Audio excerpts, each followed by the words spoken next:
ప్రభువునందు ప్రియమైనటువంటి సహోదరులు మరియు సహోదరులారా, అమరస్వరం అను ఈ కార్యక్రమంను వీక్షించుటకు మరొకసారి మిమ్మల్ని అందరినీ కూడా ప్రభు అయినటువంటి యేసుక్రీస్తు నామమున ఆహ్వానిస్తున్నాను. మీ అందరికీ కూడా ప్రభు అయినటువంటి యేసుక్రీస్తు నామమున శుభాకాంక్షలు తెలియచేయుచున్నాను. ముందు మాట, పరిశుద్ధులు సంపూర్ణులగునట్లు క్రీస్తు శరీరము క్షేమాభివృద్ధి చెందుటకును పరిచర్య ధర్మము జరుగుటకును ఆయన కొందరిని అపోస్తలులనుగాను, కొందరిని ప్రవక్తలనుగాను, కొందరిని సువార్తికులనుగాను, కొందరిని కాపరులనుగాను, ఉపదేశకులనుగాను నియమించెను. ఎఫెసీయులకు రాసిన పత్రిక 4వ అధ్యాయము 13వ వచనము. వాక్యపఠనము. ప్రకటన గ్రంథము 22వ అధ్యాయము 13వ వచనము చదువుకుందాము. నేటి ధ్యానము నిమిత్తము ప్రకటన గ్రంథము 22వ అధ్యాయము 13వ వచనము. నేనే అల్ఫయు ఒమేగయు, మొదటివాడను కడపటివాడను, ఆదియు అంతమునై ఉన్నాను. ఈ వాక్యమును ఆధారము చేసుకొని నేనే అల్ఫయో ఒమేగయో అనే అంశాన్ని గురించి ఈనాడు మనము ధ్యానము చేసుకుందాము. ప్రభు అయినటువంటి యేసుక్రీస్తు చెబుతున్నటువంటి మాటలను ఇక్కడ మనము చదువుకొని ఉన్నాము. ఆయన ఏమని చెబుతూ ఉన్నాడు? నేనే అల్ఫయో ఒమేగయో. ఇదిగో యోహాను పద్మాసు దీపమందు మరి ఆత్మవశుడై ఉన్నప్పుడు దర్శనం మందు ఆయనకు కనిపించి ఈ విధంగా ప్రభు అయినటువంటి యేసుక్రీస్తు తన యొక్క ప్రత్యక్షతను యోహానుకు అనుగ్రహించి ఉంటున్నాడు. జరిగినటువంటివి, జరగబోతున్నటువంటివి, జరుగుతున్నటువంటి విషయాలన్నింటినీ కూడా మరి ప్రభు అయినటువంటి యేసుక్రీస్తు దర్శనము ద్వారా తన శిష్యుడైనటువంటి యోహానుకు మరి తెలియచేసి ఉంటున్నాడు. ఆ యోహాను ఆ యొక్క దర్శనంలో చూసినటువంటి వాటన్నిటినీ కూడా వ్రాసి ఇదిగో ప్రకటన గ్రంథ రూపంలో మనకు అనుగ్రహించి ఉంటున్నాడు. ఆ గ్రంథంలో ఉన్నటువంటి విషయాలనే నేడు మనము చదువుకొని ఉంటున్నాము. అక్కడ ప్రభు అయినటువంటి యేసుక్రీస్తు ఈ విధముగా చెబుతూ ఉన్నాడు. ఏమంటున్నాడు? నేనే అల్ఫయో ఒమేగయో అని ప్రభువు చెబుతూ ఉంటున్నాడు. నేనే అల్ఫయు, నేనే ఒమేగయు అని చెప్తున్నాడు. కాబట్టి నేనే అనగా మరి ఒకరు లేరు అన్నటువంటి భావాన్ని మనము చూస్తుంటున్నాము. కాబట్టి ఆయనే అని మనం చూస్తుంటున్నాము. నేనే అల్ఫయు అంటున్నాడు. అల్ఫా అనగా ఆది అని మనము చూస్తుంటున్నాము, మొదటిది అని మనము చూస్తూ ఉంటున్నాము. కాబట్టి అంతము లేనటువంటిది, కడమ లేనటువంటిది ఆది అని చెప్పేసి మనం చూస్తుంటున్నాము. దేవుని యొక్క వాక్యంలో మనము చదివినప్పుడు ఆది యందు దేవుడు భూమి ఆకాశములను సృజించెను అన్నటువంటి మాటను మనం చదువుతున్నాము. కాబట్టి అక్కడ ప్రప్రథమంగా ఆది అనే మాటను మనం చూస్తుంటున్నాము. ఈ సృష్టి అంతటికీ ముందు దేవుడు భూమిని ఆకాశమును సృష్టించాడు. అది ఆదిలో సృష్టించాడు అన్నటువంటి విషయాన్ని మనం చూస్తున్నాము. ఆదిలో అనగా ఈ చరాచర జగత్తు అంతటిని సృష్టించక ముందు మరి ఆ భూమి ఆకాశములను ఆయన సృష్టించినట్లుగా మనం చూస్తున్నాము. అన్నిటికంటే ముందుగా, అన్నిటికంటే మొదటిగా, అన్నిటికంటే ప్రథమముగా ఇదిగో దేవుడు భూమి ఆకాశములను సృష్టించినాడు. ఆది యందు ఆయన సృష్టించినాడు అన్నటువంటి విషయాన్ని ఇక్కడ మనం చూస్తున్నాము. ఆది నేనే, నేనే ఆది, నేనే అల్ఫా అన్నటువంటి విషయాన్ని ప్రభు ఇక్కడ మనకు సెలవిస్తూ ఉంటున్నాడు. అదే విధముగా నేనే ఒమేగా అనగా నేనే అంతము, ఆదియు అంతమును నేను అయి ఉన్నాను అనేటువంటి విషయాన్ని ఇక్కడ మనము చూస్తుంటున్నాము. మన ప్రభు అయినటువంటి యేసుక్రీస్తు ఈ లోకంలోనికి రెండవసారి వచ్చిన తర్వాత ఇదిగో ఆయన ఆర్భాటంతోనూ ప్రధాన దూత శబ్దంతోనూ దేవుని బుర్రతోనూ ఆయన ఈ లోకంలోనికి రానై ఉన్నాడు. ఆ తరువాత సంఘము ఎత్తబడుతుంది. ఈ లోకంలో శ్రమలు సంభవిస్తున్నవి. శ్రమలు సంభవించిన తరువాత చివరకు ఈ లోకము అంతమైపోనై ఉన్నది. ఇప్పుడు మనము చూస్తున్నటువంటి యొక్క ఆకాశము ఒక కాగితము వలె గాలికి కొట్టుకొని పోయిన రీతిగా కొట్టుకొని పోనున్నది. ఇప్పుడు మనము నివసిస్తున్నటువంటి ఈ యొక్క భూగోళము అగ్ని కోసము భద్రము చేయబడి ఉన్నది. ఈ భూలోకము అగ్ని చేత కాల్చబడి కనుమరుగైపోనైనటువంటి కాలము వస్తూ ఉంటున్నది. కాబట్టి అందుకే ప్రభు అయినటువంటి యేసుక్రీస్తు ఏమంటున్నాడు? నేనే అల్ఫయో, నేనే ఓమేగను అని ప్రభువు చెప్తున్నట్లుగా మనం చూస్తున్నాము. ఆయనే ఆది, ఆయనే అంతము. ఆది యందు ఆయన భూమి ఆకాశములను సృష్టించినాడు. ఇదిగో అంతమందు ఈ భూమి ఆకాశములను ఆయన నాశనము చేయనైంటున్నాడు, అవి లేకుండా చేయనైంటున్నాడు అన్నటువంటి విషయాన్ని దేవుని యొక్క వాక్యంలో మనము చూస్తూ ఉంటున్నాము. కాబట్టి నేనే అల్ఫయు, ఒమేగయు అని ప్రభువు చెబుతూ ఉంటున్నాడు. మొదటి వాడను కడపటి వాడను అని ప్రభు చెబుతున్నట్లుగా మనం చూస్తున్నాము. నేను మొదటి వాడను, అందరికంటే ముందు ఉన్నటువంటి వాడను నేనే అని ప్రభువు చెబుతూ ఉంటున్నాడు. అందరికంటే ముందు మన దృష్టిలో ఎందరెందరైతే ఉన్నారో వారందరికంటే ముందు ఉన్నటువంటి వాడు ప్రభు అయినటువంటి యేసుక్రీస్తు అన్నటువంటి విషయాన్ని ఈ వాక్యంలో మనము గమనిస్తూ ఉన్నాము. నేను మొదటి వాడను, అదే కాదు మరి కడపటి వాడను అని కూడా ఆయన చెబుతూ ఉంటున్నాడు. కాబట్టి ఈయన మరి కడపటి వాడుగా ఇక్కడ మనకు కనపడుచున్నాడు. ఈ లోకాంత్యమందు ఆయన కనపటి వాడుగా మనకు కనబడుచు ఉంటున్నాడు. ఇంకా ఆదియు అంతమునై ఉన్నాను అని ప్రభు చెబుతున్నట్లుగా మనం చూస్తుంటున్నాము. ప్రభు అయినటువంటి యేసుక్రీస్తు సమస్తమునకు ఆయన ఆది అయింటున్నాడు, సమస్తమునకు ఆయన ఆది సంభూతుడుగా ఉంటున్నాడు అన్నటువంటి విషయాన్ని మనం చూస్తుంటున్నాము. ఈ లోక సృష్టికి ఆయన ఆది అయింటున్నాడు, ఆకాశమునకు ఆయన ఆది అయింటున్నాడు, భూమికి ఆయన ఆది అయింటున్నాడు. ఇదిగో ఈ లోకములో మరి సృష్టించిన ప్రతి దానికి కూడా ఆయన ఆది అయింటున్నాడు అనే విషయాన్ని మనం చూస్తుంటున్నాము. కాబట్టి ఆయన మునుపు మరి మనం చూస్తున్నటువంటివి ఏవి కూడా లేనే లేవు అన్నటువంటి విషయాన్ని మనం గమనించగలుగుతుంటున్నాము. యేసుక్రీస్తు ప్రభు అన్నిటికంటే ముందు ఉన్నటువంటి వాడు, అందరికంటే ముందు ఉన్నటువంటి వాడు, ఆయన ఆది అయినటువంటి వాడు అన్నటువంటి విషయాన్ని మనము చూస్తుంటున్నాము. అదేవిధంగా అన్నింటికీ ఆయన అంతమై ఉంటున్నాడు, అన్నింటినీ ఆయన అంతమొందించినటువంటి వాడుగా ఉంటున్నాడు, అన్నింటినీ ఆయన లేకుండా చేయనటువంటి వాడుగా కనబడుచు ఉంటున్నాడు. ఈ విధంగా లోకాంత్యమందు ఆయన అంతముగా మరి మానవులకు కనబడుచున్నటువంటి వాడుగా ఉన్నట్లుగా మనము చూస్తుంటున్నాము. కాబట్టి యేసుక్రీస్తు ప్రభు ఆయన అల్ఫాయు ఒమేగయుగా ఉన్నట్లుగా అని దేవుని యొక్క వాక్యం మనకు సెలవిస్తుంది. అదేవిధంగా అదే ప్రకటన గ్రంథము 1వ అధ్యాయము 4వ వచనములో మనము గమనించినట్లా యోహాను ఆసియాలో ఉన్న 7 సంఘములకు శుభమని చెప్పి రాయినది. వర్తమాన భూత భవిష్యత్ కాలములలో ఉన్నవాని నుండి, ఆయన సింహాసనం ఎదుటనున్న 7 ఆత్మల నుండి, నమ్మకమైన సాక్షియు, మృతులలో నుండి ఆది సంభూతుడుగా లేచిన వాడును, భూపతులకు అధిపతియునైన యేసుక్రీస్తు నుండి కృపా సమాధానములు మీకు కలుగునుగాక అని ఇక్కడ మనం చెప్తున్నట్లుగా మనము చూస్తుంటున్నాము. కాబట్టి ఆయన వర్తమానంలో ఉన్నాడు, భూతకాలంలో ఉన్నాడు, భవిష్యత్ కాలంలో కూడా ఆయన ఉంటాడు అన్నటువంటి విషయాన్ని ఇక్కడ మనం చూస్తున్నాము. ఆయనే ఆదిగా ఉంటాడు, ఆయనే అంతముగా ఉంటాడు, ఆయనే అల్ఫాగా ఉంటాడు, ఆయన ఒమేగాగా ఉంటాడు అన్నటువంటి విషయాన్ని ఇక్కడ మనము చూస్తుంటున్నాము. ఇంకా ఆయన ఏమిగా ఉన్నాడు? ఆయన నమ్మకమైనటువంటి సాక్షిగా ఉంటున్నాడు, మృతులలో నుండి ఆది సంభూతుడుగా ఆయన లేచినటువంటి వాడుగా ఉంటున్నాడు. కాబట్టి ఈ లోకమందు ఎందరెందరో మరణించి ఉంటున్నారు. అయితే వారందరిలో కూడా ప్రప్రథమముగా ఆ యొక్క సమాధిలో నుంచి పునరుత్థానుడై లేచినటువంటి వాడు మన ప్రభు అయినటువంటి యేసుక్రీస్తు మాత్రమే. ప్రథమముగా మరణించినటువంటి వారిలో నుండి జీవించినటువంటి వాడు మన ప్రభు అయినటువంటి యేసుక్రీస్తే అన్నటువంటి విషయాన్ని మనం చూస్తున్నాము. మృతులలో నుండి ఆది సంభూతినిగా లేచిన వాడు, కాబట్టి ఆయన ఆదిగా ఉంటున్నాడు. మృతులలో నుండి లేచినటువంటి వారిలో ఆదిగా ఉంటున్నాడు, ఆయనే ప్రథముడుగా ఉంటున్నాడు అన్నటువంటి విషయాన్ని ఇక్కడ మరి మనకు చెప్పబడుతూ ఉన్నది. భూపతులకు ఆయన అధిపతిగా ఉంటున్నాడు. ఈ భూమి పైన అనేక రాజ్యములు ఉంటున్నవి, అనేక రాష్ట్రములు ఉంటున్నవి, అనేక దేశములు ఉంటున్నవి. వాటన్నిటికీ కూడా అధిపతులు ఉంటున్నారు. అయితే ఈ అధిపతులందరికీ కూడా మన ప్రభు అయినటువంటి యేసుక్రీస్తు ఏ విధంగా ఉంటున్నాడు? అధిపతిగా ఉన్నట్లుగా మనము చూస్తుంటున్నాము. ఈ భూమిపైన ఉన్నటువంటి దేశాలకు అధిపతులను నియమించినటువంటి వాడు మన ప్రభు అయినటువంటి యేసుక్రీస్తు.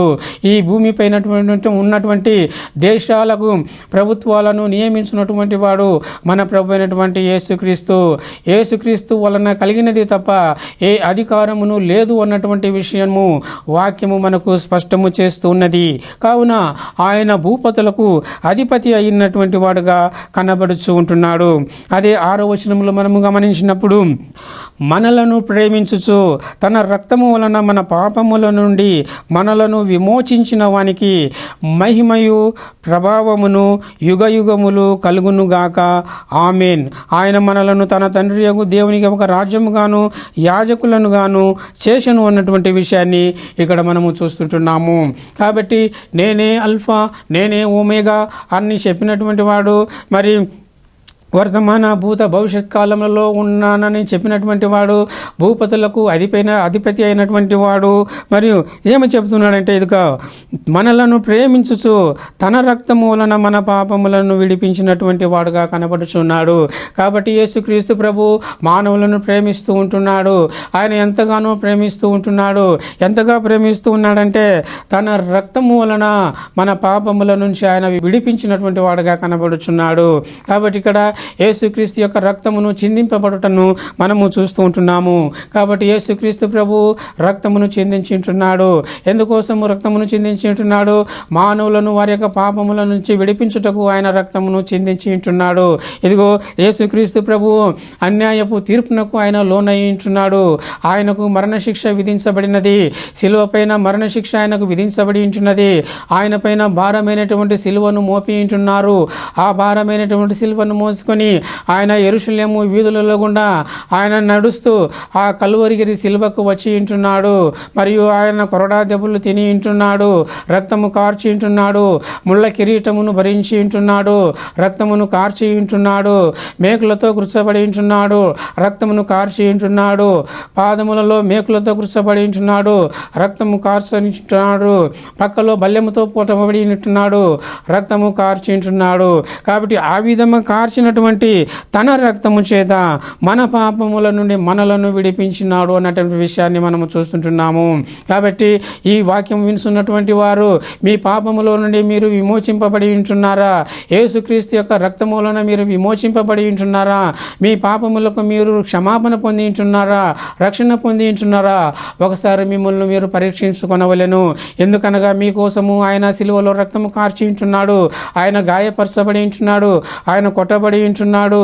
ఆయన నలుగో కొట్టబడి ఉంటున్నాడు. కావున ఆయన పొందినటువంటి గాయముల చేత స్వస్థత పొందవలసినటువంటి వారుగా ఉంటున్నారు. పాపములకు అపరాధములకు క్షమాపణ పొందవలసినటువంటి వారుగా, నీతిమంతులుగా పరిశుద్ధులుగా తీర్చబడినటువంటి వారుగా ఉండవలసినటువంటి వారుగా ఉంటున్నారు. అందుకే ఏమంటున్నాడు ఇక్కడ, ఆయన మనలను ప్రేమించుచు తన రక్తము వలన మన పాపముల నుండి మనలను విమోచించెను అని మనము చూస్తుంటున్నాము. కాబట్టి యేసుక్రీస్తు అనుగ్రహించినటువంటి ఈ యొక్క విమోచనమును ఈ లోకములో ఉన్నటువంటి ప్రతి ఒక్క మానవుడు కూడా పొందుకొనవలెను అనున్నటువంటిది దేవుని యొక్క చిత్తమై ఉన్నది అన్నటువంటి విషయాన్ని ఈ వాక్యం వినుచున్నటువంటి ప్రతి ఒక్కరు కూడా గ్రహించవలెను, గమనించవలెను మరియు స్వీకరించవలెను అన్నటువంటి విషయాన్ని మరి మనము గమనిస్తూ ఉంటున్నాము. కాబట్టి ఆయన తన యొక్క రక్తము వలన మన పాపముల నుండి మనలను విడిపించినాడు. అంతేకాదు ఆయనకు మహిమ ప్రభావములు యుగ యుగములు కలుగును గాక.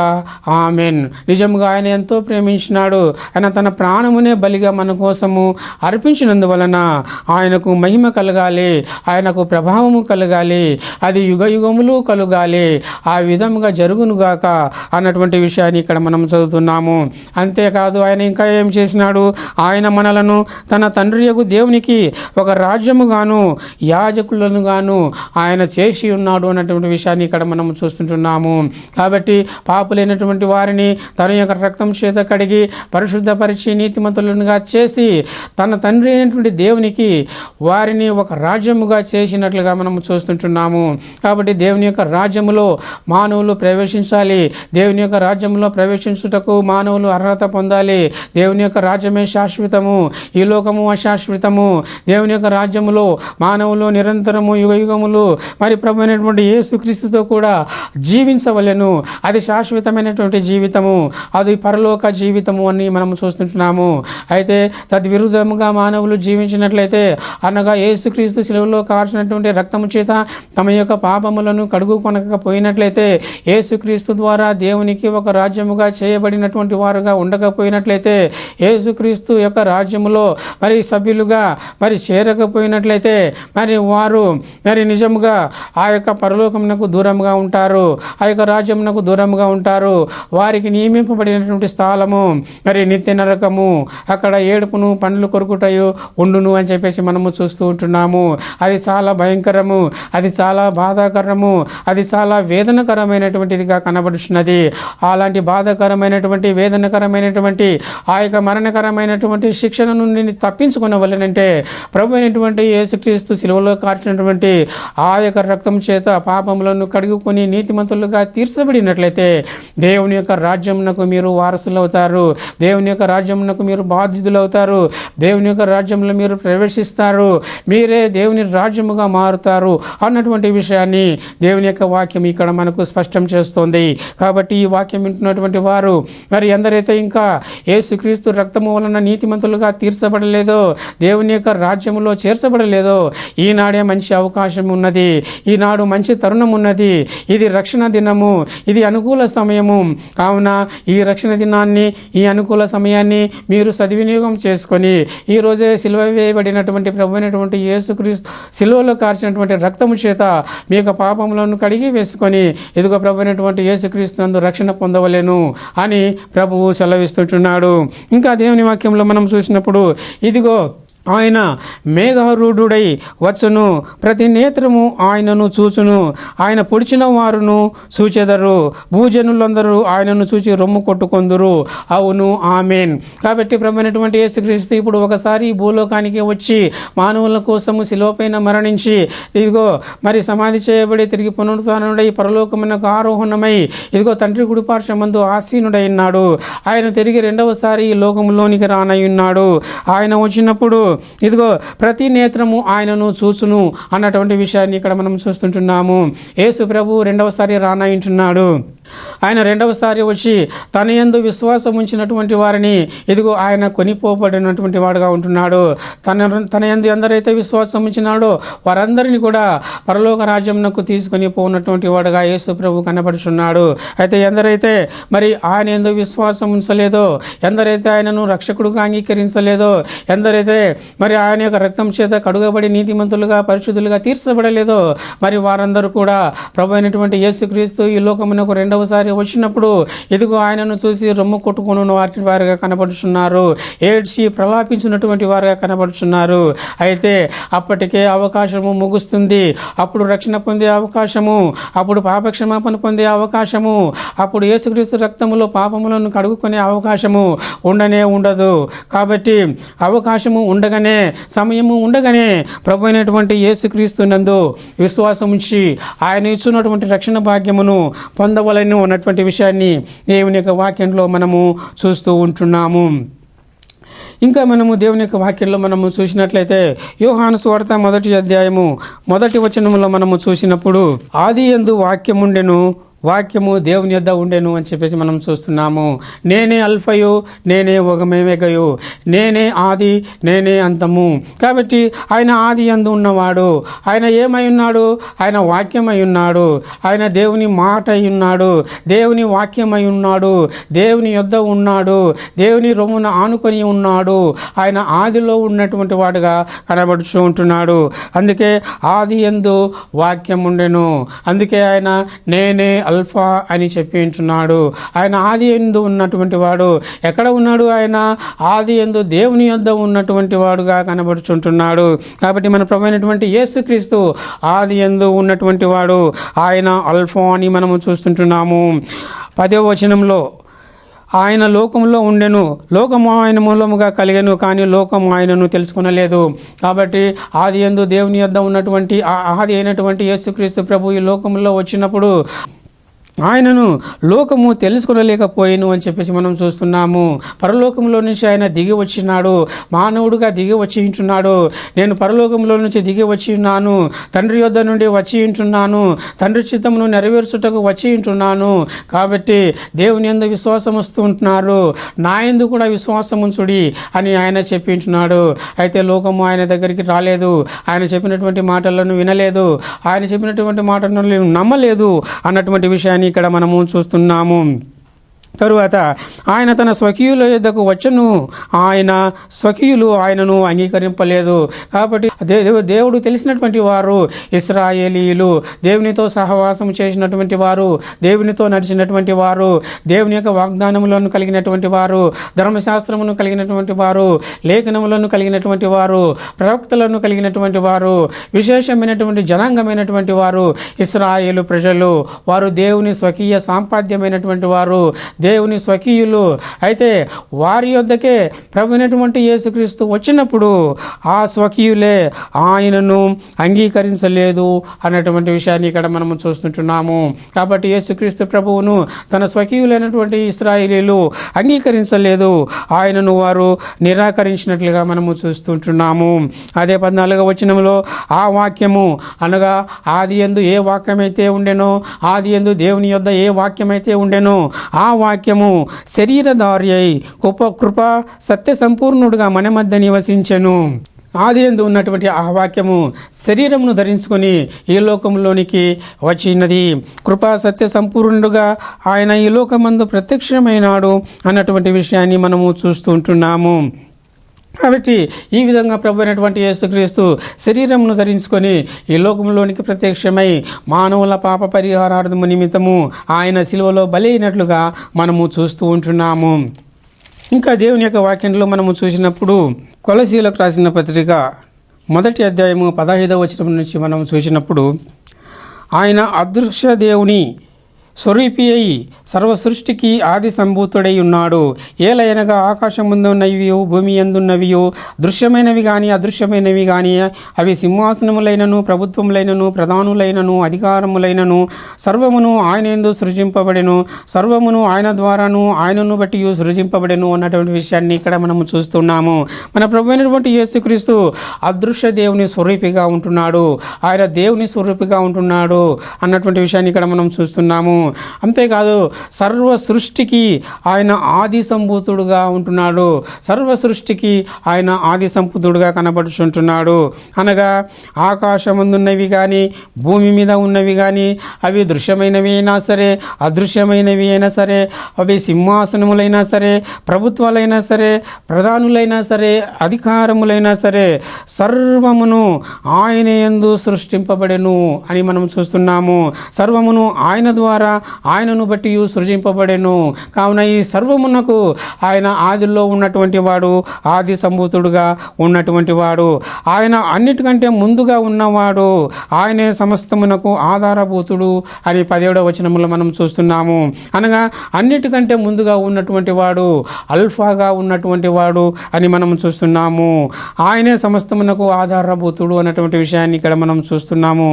అంతేకాదు సంఘము అను శరీరమునకు ఆయన శిరస్సు, ఆయనకు అన్నిటిలో ప్రాముఖ్యము కలుగు నిమిత్తము ఆయన ఆది అయ్యుండి మృతులలో నుండి లేచుటలో ఆది సంభూతుడాయను అన్నటువంటి విషయాన్ని మనము చూస్తుంటున్నాము. కాబట్టి ఆయన అన్నిటికీ ఆది అయి ఉన్నాడు అని చెప్పేసి మనము చూస్తుంటున్నాము.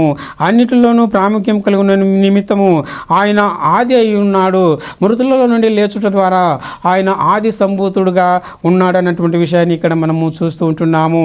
ఈ విధంగా ప్రభువైనటువంటి యేసుక్రీస్తు ఆది సంభూతుడుగా మనకు కనబడుచున్నాడు. అదే 1 యోహాను రాసిన పత్రిక 1వ అధ్యాయంలో మనము చూసినప్పుడు 1-2 వచనాల్లో మనం చూసినట్లయితే జీవవాక్యమును గూర్చినది ఆది నుండి ఏది ఉండెనో మేమేది వింటిమో కన్నులారా ఏది చూచితమో ఏది నిదానించి కనుగొంటిమో మా చేతులు దేనిని తాకి చూచెనో అది మీకు తెలియజేయుచున్నాము. కాబట్టి ఇక్కడ మనం చూసినట్లయితే ఆది నుండి ఏది ఉండెనో అని చెప్పేసి మనం చూస్తున్నాము. ఈ వాక్యము జీవవాక్యము ఆది నుండి ఉన్నటువంటి వాక్యము అని మనం చూస్తుంటున్నాము. ఆల్ఫాగా మనము చూస్తూ ఉంటున్నాము. ఇది వినబడినటువంటి వాక్యము, ఇది కనబడినటువంటి వాక్యము అని మనము చూస్తూ ఉంటున్నాము. ఆ తర్వాత కనుగొనబడినటువంటి వాక్యముగా మనకు కనబడుచు ఉంటున్నది. కాబట్టి ఈ వాక్యమును అపోస్తలులు మరి కన్నులారా చూచినారు, తాకినారు, మరియు ఆయనకు వారు ప్రత్యక్షముగా వారు చూచినట్లుగా మనము చూస్తూ ఉంటున్నాము. అది నిత్య జీవముగా కనబడుచు ఉన్నట్లుగా మనము చూస్తుంటున్నాము. ఆది యందు ఉన్నటువంటి వాక్యము శరీరధారిగా ఈ లోకంలోనికి వచ్చినటువంటి విషయాన్ని ఇక్కడ మనము చూస్తూ ఉంటున్నాము. కాబట్టి మరి ఈ విధముగా ప్రభువైనటువంటి యేసుక్రీస్తు అల్ఫయు ఒమేగయుగా ఉంటున్నాడు. ఆయన ఈ సృష్టికి ఆదిగా ఉంటున్నాడు, అంతముగా ఉంటున్నాడు. మరి ఆయన తన యొక్క రక్తమును శిలువలో కార్చి మరి నీతిమంతులుగా చేయునటువంటి వాడుగా ఉన్నాడు అన్నటువంటి విషయాన్ని మనము చూస్తుంటున్నాము. ఆది అంతము లేనటువంటి పరలోక రాజ్యమునకు మానవులను వారసులుగా చేయటానికి అల్ఫయు ఒమేగయు అయినటువంటి ఆదియు అంతమునైనటువంటి ప్రభువైనటువంటి యేసుక్రీస్తు ఈ లోకంలో శరీరధారిగా ప్రత్యక్షమైనాడు, శిలువ పైన మరణించినాడు, సమాధి చేయబడి లేపబడినాడు, తిరిగి పునరుత్థానుడై పరలోకమునకు ఆరోహణమై రెండవసారి రానయించున్నాడు.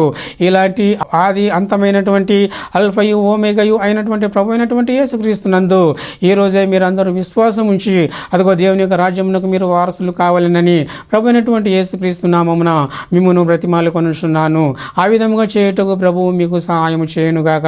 ప్రార్థన చేయుదము. పరలోకమందున్న మా తండ్రి, మీ ఘనమైన నామమునకు యేసుక్రీస్తు ద్వారా కృతజ్ఞతాస్తులు సమర్పిస్తున్నాము. ఇదిగో మీ కుమారుని ద్వారా మరి మీ యొక్క దాసులైనటువంటి యోహానుకు పద్మాసు దీపములు అనుగ్రహించినటువంటి ఆ యొక్క దర్శనమును బట్టి మీకు కృతజ్ఞతాస్తులు సమర్పిస్తున్నాము. నేనే అల్ఫయు ఓమేగయునని చెప్పబడినటువంటి మాటలను గురించి మేము ధ్యానము చేసుకున్నట్లు ఇదిగో మీ కుమారుడు ఆ శిలువలో కార్చినటువంటి రక్తము చేత నీతిమంతులుగా తీర్చబడినటువంటి వారిని గురించి ధ్యానము చేసుకున్నట్లు ఆయన ఆది అయి ఉన్నాడు, ఆది సంభూతుడైనటువంటి వాడుగా ఉన్నాడు అన్నటువంటి విషయాన్ని ధ్యానం చేసుకున్నట్లు మీరు అనుగ్రహించిన మీ కృపకై మీ నామమునకు స్తోత్రములు. సర్వమునకు ఆధారభూతునిగా మీరు చేసినందులకై మీ నామమునకు స్తోత్రములు సమర్పిస్తున్నాం. ఈ వాక్యం విన్న వారిలో ఇంకా ఎంతరైతే మీ కుమారుని సొంత రక్షకుడిగా అంగీకరిస్తలేరో అటువంటి వారు ఈ రోజే ఇదిగో మీ కుమారుని యొక్క రక్తంలో తమ యొక్క పాపములను కడుగుకొని సొంత రక్షకునిగా అంగీకరించి ఇదిగో మీ యొక్క రాజ్యమునకు వారసులకున్నట్లు మీ కుమారుడు రెండవసారి వచ్చినప్పుడు ఆయనతో కూడా ఎత్తబడినట్లు మీ కృప అనుగ్రహించమని ప్రాధేయపడుచున్నాను. ఈ వాక్యం వినుచున్న వారిలో ఎందరైతే అనారోగ్యంతో ఉన్నవారో వారందరినీ కూడా మీరు ముట్టి స్వస్థపరచమని ప్రాధేయపడుచున్నాను. అలాగుననే బాధలలో, ఇబ్బందులలో, సంకష్టాలలో ఉన్నటువంటి వారిని జ్ఞాపకం చేసుకుంటున్నాను. ఆర్థికంగా మరి కష్టాలలో ఉన్నటువంటి వారిని జ్ఞాపకం చేసుకుంటున్నాను. వారందరినీ ఆదుకొనండి, సహాయం చేసి నడిపించమని ప్రాధేయపడుతున్నాను. తండ్రి కృప చూపించండి, సహాయం చేయండి. మా ప్రభువైనటువంటి యేసుక్రీస్తు ద్వారా ప్రాధేయపడి వేడుకొంటున్నాను తండ్రి. Amen, amen, amen. ప్రభువునందు ప్రియమైనటువంటి సహోదరులు మరియు ఇంతవరకు అమరస్వరం అనే కార్యక్రమమును వీక్షించినందుకు మీకు నా హృదయపూర్వకమైన వందనములు. తిరిగి వచ్చే వారము ఇదే సమయానికి ఇదే ఛానల్లో మళ్ళీ కలుసుకుందాము. అంతవరకు సెలవు. పరిశుద్ధాత్మ మీకు తోడై ఉండునుగాక. ఆమెన్.